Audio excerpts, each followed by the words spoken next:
La cigarette électronique est-elle aussi inoffensive que certains le prétendent? En 2013, le Conseil supérieur de la santé rendait un premier avis, conseillait la prudence. Aujourd'hui, il approfondit la réflexion et il évoque un outil utile pour ceux qui veulent arrêter de fumer. Explication de Silvia Falcinelli. Elle ressemble plus ou moins à la cigarette classique, mais elle est moins toxique.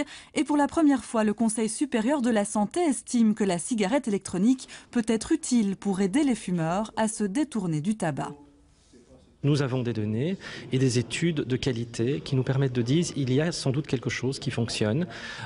Mais évidemment, ces études n'ont pas encore une puissance statistique qui nous permette d'en faire une certitude.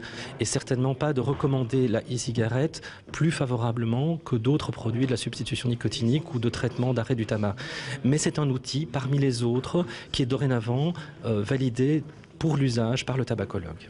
Jusqu'à présent, la cigarette électronique avec nicotine est assimilée à un médicament. Selon la loi, elle ne peut être vendue qu'en pharmacie. Mais dès mai 2016, une directive européenne autorisera la vente hors pharmacie.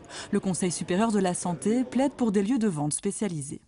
Qu'on ne les vend pas partout, mais qu'on les vend avec de l'aide professionnelle, de gens qui peuvent, par exemple, suivre une éducation, une formation, et qui peuvent, vis-à-vis de la personne qui est accoutumée au tabac et qui veut essayer d'acheter et de fumer, de vapoter les e-cigarettes, qu'ils peuvent donner des informations et dire, voilà, il y a plusieurs doses et il faut faire comme ça, et faites attention, etc., etc.